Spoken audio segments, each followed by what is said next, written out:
Alhamdulillah wa syukrulillah ala kulli ni'amillahi ta'ala. Ashhadu an la ilaha illallah wa ashhadu anna Muhammad Rasulullah la nabiyya ba'da. Allahumma fanusalli wa nusallim ala habibina wa syafi'ina wa zuhrina wa sayyiduna sayyidul anbiya wal mursalin ialah Rasulullah sallallahu alaihi wasallam. Allahumma salli wa sallim wa barik alaihi. Ya Rabbi salli wa sallimu taslima. Amma ba'd. Syukur kita mendapat apa? Mendapatkan satu kesempatan, kenikmatan, mendapatkan satu peluang atau wasilah dalam mendekat kepada Allah. Yarfa'illahu alladhina amanu minkum walladhina utul ilma darajat.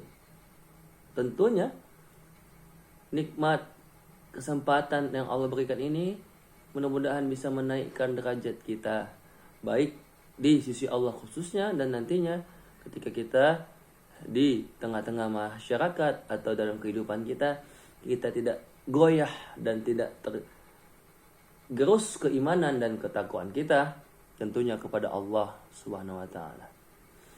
Nikmat itu yang selalu kita jaga, dan nikmat itu juga lah yang nantinya mudah-mudahan menjadi media kita untuk terus bertakwa, beribadah, dan tentunya bersalawat kepada Rasulullah. Salawat kita dan salam kita kepada junjungan alam Rasulullah yang selalu kita muliakan, kita sebut nama baginda dengan satu bentuk penghormatan dan ketakziman kita, satu bentuk adab fauqul ilmi kita, satu bentuk ketergantungan kita, satu bentuk sandaran kita, satu bentuk contoh kita, teladan kita, uswah kita, ikutan kita, yaitu Nabi Yuna Sayyiduna Rasulullah Muhammadin sallallahu alaihi wasallam. Allahumma sholli wa sallim, apa sambungannya? Allahumma sholli wa sallim wa barik alaihi wa ala alihi wa ashabihi ajma'in. Tentunya juga dengan tabi'in wa atba' tabi'in, dan juga kita insyaallah umat-umatnya, mudah-mudahan kita bisa mendapatkan syafaat daripada Rasulullah sallallahu alaihi wasallam. Dan tentunya kenapa Rasulullah dapat satu keistimewaan bisa memberikan satu syafaat kepada umat-umatnya? Karena kita lihat bagaimana perjuangan baginda Rasulullah sallallahu alaihi wasallam, baginda Nabiuna Muhammad. Begitu besarnya perjuangan Nabi dan pengorbanannya. Maka selalulah kita ini selalu terus berjuang untuk tadi mendapatkan syafaat Rasulullah tadi. Senantiasa kita di jalan Allah atau dengan Allah maupun bersama Allah. Ma'iyatullah, ma'rifatullah, dan lain sebagainya. Oleh karena itu, setiap saatnya, segala sesuatunya kita mulakan, segala sesuatunya selalu kita berdoa kepada Allah. Itu yang itulah selalu kita berdoa, atau minimal kita mengucapkan atau melafazkan satu jimat umat Islam. Ada yang mengatakan, kalau dulu wali-wali Songo mengatakan jimat kalimatus syahadah di bahasa Jawa kan. Atau bismillah juga bisa dijadikan jimat. Atau kalau kita suka nonton Naruto, yang mana itu salah satu film yang memiliki satu hikmah ataupun banyak pelajaran di dalamnya, maka ibarat genjutsu kita atau kagebushi no jutsu bagi kita adalah Bismillahirrahmanirrahim. Ketika mengucapkan bismillah itu, ketika kita keluar dari rumah kita, bismillah satu langkah kita ke depan, maka itu nanti jadi satu amalan pahala untuk kita sampai kita pulang kembali. Itulah the power of bismillah. Artinya ketika kita baca bismillah dan itu wajib bagi kita, di dalam bismillah itu kita mengikut sertakan Allah, kita menghadirkan Allah hudurul qalbi di dalam hidup kita, di dalam hati kita, setiap waktunya, setiap saatnya, setiap harinya. Bismillah, bismillah, dan bismillah. Kalau kita mau kaji lagi bismillah itu, Ada bismillahi majriha wa mursaha, ada lagi bismillahi tawakkaltu apa? Tawakkaltu 'ala Allah wala haula wala quwata illa billah. Ada lagi kalau memang kita ruqyah atau kita mungkin ketakutan, ada lafaznya atau ada bacaan-bacaan ruqyahnya, di antaranya ada ayat kursi dan kemudian nanti al-mu'awwizatain, al-ikhlas, dan ada di dalamnya salah satunya la yukallifullah dan bismillahilladzi la yadurru ma'a ismihi syai'un fil ardi wala fis sama' wa huwas samiul alim. Kemudian kita lihat bagaimana bismillah ini mendapat satu tempat di dalam Al-Qur'an. Bahkan wahyu pertama turun ialah Iqra bismi rabbikal ladzi khalaqal insana min 'alaq. Saking pentingnya juga bismillah ini, ketika ini satu simbol ya, satu tanda. Dan ini juga harus diterapkan dalam setiap amal. Contoh ketika kita mau makan. Kita makan, ternyata kita saking laparnya mungkin di tengah-tengah makan itu, maka kita kalau lupa baca doa Allahumma barik lananya, maka wajib kita disunahkan membaca apa, baca doanya. Siapa yang tahu? Ketika di tengah-tengah ingat atau udah mau habis pun makanannya, tetap harus ada baca doanya atau bismillahnya, apa nama atau apa lafaznya. Siapa yang bisa menyebutnya? Siapa yang sini tahu tentang lafaz mau ketika di tengah-tengah makan kita lupa baca doa, maka dibacakanlah, yaitu ada yang tahu? Apa? Bismillahi awwalu wa akhiruhu, begitu ya kan? Ya, bismillahi awwalu wa akhiruhu atau bismillah awwaliha wa akhirah. Itulah sunnah yang ditanam, itulah sunnah bagi kita umat Islam untuk selalu mengingat Allah. Agar apa juga, kata Nabi juga, Nabi mengajarkan supaya enggak dimakan setan. Mungkin kalian banyak makannya, kalian tambah-tambah tapi kok masih kurus aja gitu kan. Kayak ada kawan ustaz juga, mungkin karena lupa baca doanya. Nauzubillah, cuma nauzubillahi min zalik. Itulah dia. Semuanya karena ada bismillah. Jadi jangan selepek lah, jangan selebeo kalian dengan bismillah. Ya kan? Kalau ada orang bilang selebeo gitu kan. Karena semua kita sangat membutuhkan Allah, sangat-sangat butuh dengan Allah. Be Allah the first, atau jadikan Allah satu-satunya di dalam hati kita, dalam hidup kita. Only Allah, atau hanya only Allahu subhanahu wa ta'ala. Ada kalimat quotes-nya gitu kan. Allah lagi, Allah selamanya, Allah terus, dan Allah senantiasa, selalu, dan terus menerus setiap saatnya ada di dalam diri kita. Kita hadirkan di dalam keluarga kita. Hingga dengan itu kita yakini Allah pun akan hadir di dalam hidup kita, dalam keluarga kita, dalam masyarakat kita. Dan tentunya mudah-mudahan memberkahi bangsa kita, bangsa Indonesia, dibukakan pintu rahmatnya. La fatahna alaihi barakatim minas sama. InsyaAllah. Amin. Amin ya rabbal alamin. Itulah dia. Jadi bismillah itu betul-betul harus diyakini. Jadi udah tahu kan bagaimana kekuatan bismillah itu bisa menguatkan hati kita, memotivasi kita, menginspirasi kita. Bahkan kalau kita mau kaji-kaji lagi, para nabi-nabi, mungkin Nabi Ibrahim atau mungkin Nabi Musa, pasti ada bismillahnya. Hanya saja dengan ada bahasa Ibraninya. Bismillahi gitu, mungkin gitu kan. Sehingga apa yang terjadi dengan Nabi Musa dengan adanya bismillah tadi? Nabi Musa bisa membelah lautan. Ia letakkan tongkatnya di tengah laut merah itu ya, katanya kalau nggak salah ya. Akhirnya apa yang terjadi? Terbelahlah laut itu sehingga bisalah Bani Israel selamat, dan akhirnya Bani Israel itu migrasi atau pindah dia. Ya kan, mudik lah dia. Enggak mudik lah ya, kalau mudik pulang kampung. Hijrah ya, diistilahkan dengan hijrah Bani Israel dari jadi budak Fir'aun dan kemudian mendapat kebebasan yang sekarang mereka klaim itu adalah negeri Palestina. Hari ini adalah, dulu adalah tanah lahir atau tanah airnya. Kenapa orang Israel mengklaim Palestina hari ini adalah tanah mereka? Karena dulu nenek moyang mereka diberikan Allah kebebasan, hadiah berupa tanah yang dijanjikan atau disebut juga dengan Promised Land. The Promised Land itu yaitu negara Palestina saat ini. Tapi kan mereka kan sudah berpencar, maaf cakapnya hilang tempat gitu kan. Jadi kan nggak tahu lah kita kenapa tiba-tiba mereka mengklaim kembali, padahal sudah bertebaran di seluruh dunia, tapi kemudian mereka ingin merebut kembali Palestina sehingga mengusir rakyat Palestina hingga akhirnya sekarang ini udah masih ada di jalur Gaza, hanya tinggal di jalur Gaza saja. Nauzubillah, subhanallah.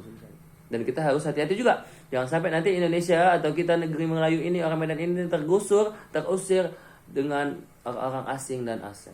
Nauzubillah, subhanallah. Itu adalah menjadi pelajaran untuk kita. Artinya sesungguhnya Allah itu kita yakini, kembali lagi kita kepada kekuatan bismillah tadi. Yang mana ketika kita yakini Allah itu ada, eksistensinya, zatullahnya, wa yabqa wajhu rabbi. Sungguh sangat kekal zat Allah itu, keagungan Allah, kekuasaan Allah di dalam diri kita.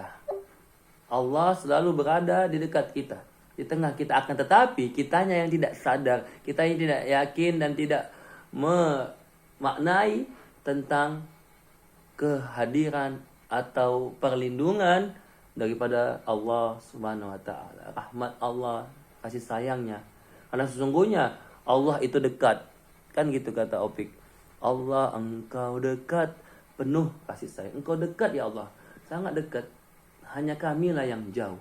Kita jauh dari Allah, bahkan kita menodai, mengotori diri dan jiwa kita. Astagfirullah, summa astagfirullahalazim. Maka hadirin jamaah, insyaallah kaum muslimin yang diberkahi Allah, ada satu peringatan untuk kita. Bagaimana dikatakan dalam hadis Nabi, intinya dikatakan bahwa ketika kita jauh dari Allah, sekali kita jauh dari Allah, maka kata Nabi, fasyaitanu lahu qarina. Maka ketika kita melupakan Allah, tidak ada doa di dalam, tidak ada melibatkan Allah dalam niat kita, dalam lafaz doa kita, atau minimal bismillah kita, apa yang terjadi? Ya udah, maka nanti setan akan masuk dan merasuk ke dalam diri kita, yang akan menguasai kita, yang akan mengarahkan kita kepada jalan fa'alhama fujura, jalan kefujuran atau jalan kezaliman. Wal iyazu billahi ta'ala. Lebih lanjut lagi dikatakan di hadis itu, yajri majrad dam, syaitan itu nantinya akan mengalir di dalam darah manusia. Artinya namanya disebut, istilahkan, gak heran ada istilahnya orang kesetanan. Memang gak ada dia punya tanduk, tapi perbuatan seperti setan. Itulah yang artinya yuwaswisu fi sudurin nas. Ada namanya jin, alladzi yuwaswisu fi sudurinal jinnati wan nas, jin set. Ada namanya jin setan. Ada juga namanya manset. Ya, manset yang kalian pakai itu hati-hati tuh, manusia setan. Astagfirullah, summa astagfirullah. Intinya lagi-lagi pilihannya ada dua hidup ini. Bismillah atau nauzubillah. Dekat dengan Allah, dengan Nabi, mendapatkan syafaat, atau malah mendapatkan laknat dari Allah. Nauzubillah, semua nauzubillah. Jadi jangan heran juga kita lihat teman-teman, berapa banyak rumah tangga yang kaya dia, banyak uangnya tapi akhirnya rapuh, atau istilahnya broken home. Kalau kita mau meminjam istilah Quran itu seperti al-ankabut, seperti laba-laba yang memiliki sarang dan sarangnya itu sebenarnya rapuh. Bagi laba-laba itu, bagi orang kaya itu udah mantap kali rasanya rumah yang mewah ini, ya kan, rumah yang tipe 46 ini, tipe 77 itu, atau rumah mewah itu, megah itu, dengan kendaraannya, tapi di dalamnya atau fondasinya, pilarnya adalah pilar-pilar syaitan. Wal iyazu billahi ta'ala. Itulah dia, sekali kita jauh dari Allah, jauh dari Al-Quran, maka jangan heran bahwa hidup kita akan gelisah, akan gegana, akan menderita, gelisah, galau, merana. Lagi-lagi motivasinya adalah terus kita mendekat kepada Allah, mengingat Allah dengan apa saja. Banyak jalan menuju Roma, banyak jalan menuju Mekah. Kita mendekat dengan Allah dengan baca Quran, dengan seperti Ustaz misalnya mengajar, dengan kita bersedekah, dengan kita bersilaturahmi, belajar, kun aliman au ta'aliman, mengkaji ilmu, apapun ilmu itu. Sudah dikatakan kemarin kan, semua ilmu adalah ilmu Allah, tidak ada pembeda-bedaan, tidak ada dikotomi. Di zaman Nabi pun seperti itu. Dan dengan kita mungkin bisa membantu teman, paling tidak kita bisa menjadi teman curhat, untuk supaya teman kita yang sedih tadi bisa men-share kesedihannya atau masalahnya, dan mudah-mudahan kita juga bisa membantu sedikit banyaknya, sedikit tidaknya. Nah, itulah dia jalan kita menuju Allah, baik dengan jalan ibadah, baik dengan jalan fastabiqul khairat, dengan muamalah membantu sesama, atau minimal tadi dengan kita mengupgrade atau mengkaji keilmuan yang ilmunya itu nantinya mudah-mudahan bisa kita amalkan, bisa kita sebarkan juga, kita share baik untuk diri kita atau nanti untuk anak-anak kita, keluarga kita, dan tetangga-tetangga kita. Mudah-mudahan ilmunya jadi ilmu yang bermanfaat. Maka di penutupan kajian kita malam ini dengan bismillah tadi, kita yakini kita punya kekuatan bismillah. Setiap ayat ada bismillahnya. Kecuali mungkin surat At-Taubah, karena di dalamnya ada semacam kisah, atau di dalam surat At-Taubah ada isinya tentang semacam sesuatu yang sadis atau keji, jadi tidak layak ada di dalam bismillah. Nah, itulah dia kuncinya adalah bismillah. Bismillah, bismillah. Dengan bismillah itu orang yang miskin tadi, orang yang miskin maka dia akan selalu diberikan Allah kekuatan. Mungkin tidak langsung Allah kasih uang, tapi Allah berikan kesabaran, Allah curahkan rasa syukur di dalam dirinya sehingga dia merasa dekat dengan Allah. Dia mendekat dengan Allah dengan perasaan bahagia, keredoan, radhiyallahu anhu. Itu yang akan kita rasakan mudah-mudahan nantinya ketika kita betul-betul mengamalkan bismillah atau terus mengingat Allah. Fazkurullah, ingatlah aku, kata Allah, maka fazkuruni azkurukum, aku akan mengingatmu, aku akan melindungimu, dan aku akan memudahkan jalan kita dalam dunia dan tentunya nanti di akhirat. Itulah janji Allah. Sehingga jangan sampai la takhaf, kata Allah. Ketika kita sudah dekat dengan Allah, kita sudah mengingat Allah, berzikir kepada Allah, beristighfar, maka jadinya la takhaf. Hasilnya Allah akan selalu membackup kita. Allah akan selalu memberikan satu dorongan, motivasi, dan semangat hidup kita. Sehingga nantinya walaupun ada berbagai masalah yang kita lalui, la takhaf wa la tahzan, innallaha ma'ana. Nah, sesungguhnya kita yakini setiap fase kehidupan kita pasti ada ujiannya, ada level-levelnya. Maka mudah-mudahan kita bisa melewati itu, la yukallifullahu nafsan illa usah. Kita bisa melewati dan bisa menghadapi segala macam fase kehidupan kita atau episode-episode kehidupan kita dengan bismillah, dengan Allah, dari Allah, untuk Allah, dan karena Allah subhanahu wa ta'ala, lillahi ta'ala. Kita sholat karena Allah, usolli fardhu subuhi raka'ataini mustaqbil qiblatin lillahi ta'ala. Nawaitu shawma ghadin ada'i fardhu syahri ramadhana lillahi ta'ala. Nawaitu wudu'a lillahi ta'ala. Nawaitu hajj wal umrah lillahi ta'ala. Dan juga kita belajar semuanya karena Allah ta'ala, lillahi ta'ala. Jangan sampai niat kita tercemar, jangan sampai hidup kita hujan kemarau semusim jadi bisa sirna karena ada hujan sehari. Itu dia. Jangan sampai kita lalai, kita berlepas dari Allah sehingga akhirnya kita lama-lama terjebak, terbuai dan terlalaikan dengan bisikan atau rayuan setan yang yuwaswisu fi sudurinas minal jin nati wanas. Itu dia kajian kita hari ini. Alhamdulillah, mudah-mudahan senantiasa mendapatkan keberkahan, senantiasa dimudahkan Allah segala urusan kita, menjadi fa inna ma'al usri yusra, inna ma'al usri yusra. Demikian, mudah-mudahan ada manfaatnya. Kita buka sesi tanya jawab untuk memperdalam kajian tentang kekuatan bismillah atau tentang bagaimana kita bisa membersamai Allah dalam diri kita, dalam jiwa kita. Karena Allah bisa mendekat kepada hamba dari kolbun kita, dari hati kita. Itulah disebut namanya hati. Oke, langsung saja ya. Kalau kita berbicara tentang Al-Quran, tentunya ada adabnya. Tadi ada wudunya, ada ngadap kiblat, dan tentunya yang diperintahkan Al-Quran sebenarnya bukan bismillah, tapi adalah fa'idha qari al-Quran fasta'iz billah ya. Fa'idha qara'tal Quran fasta'iz billah. Artinya gini, secara maknawi bismillah ini tidak bisa kita maknai hanya sekedar lafaz bismillah, tapi ketika ada Allah di situ atau kita di dalamnya ada doa, itu sudah bagian dari bismillah. Bismillah ini lebih luas. Jadi bismillah ini maknanya lebih luas, bukan hanya lafaz bismillah, tapi adalah bentuk doa itu juga bismillah. Atau fasta'iz billah, perintah untuk kita meminta perlindungan dengan lafaz a'udzubillah atau a'udzubillah min hamazatis syaiton. Di dalam hati kita juga kita menyemangati diri kita agar kita jauh dari kemalasan, kelalaian ketika berhadapan dengan Al-Quran, maka itu juga dengan bismillah.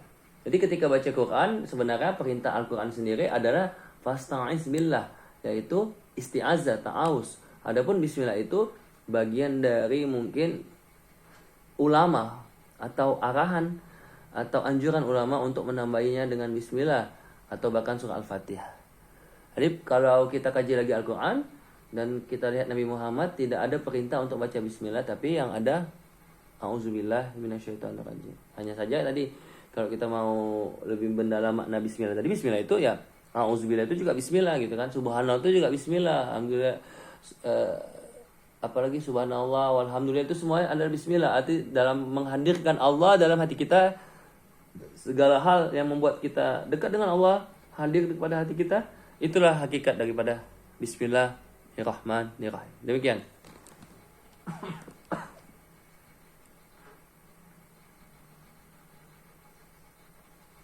Bagaimana, paham?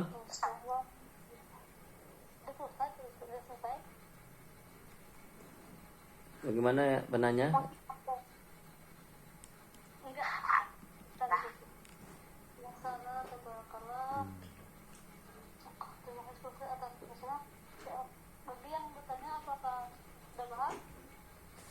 Alhamdulillah, udah. Bunda ini ada titipan di aku ya, dari teman aku. Ya, silakan. Bismillahirrahmanirrahim. Assalamualaikum warahmatullahi wabarakatuh. Afwan Ustaz, izin bertanya, bagaimana caranya kalau misalnya kita lagi safar, tapi kita tidak membawa ayat suci Al-Quran?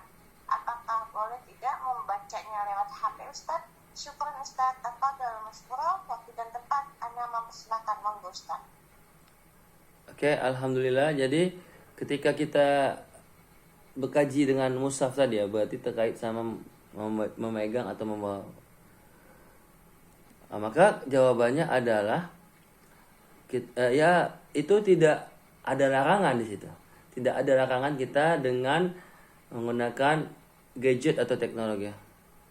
Artinya itu hanya afdolnya saja kita menggunakan Al-Quran yang kita pegang hari ini, karena mungkin dia lebih ada physical touch-nya, istilahnya physical touch, ada keintiman dalam tanda kutip kita dengan Al-Quran bentuk mushaf tadi kan. Dan yang kedua, kita lebih mudah kan untuk nanti kalau ada kita belajar, lebih mudah kita tandai, kita kasih apa misalnya kayak hafalan pun kita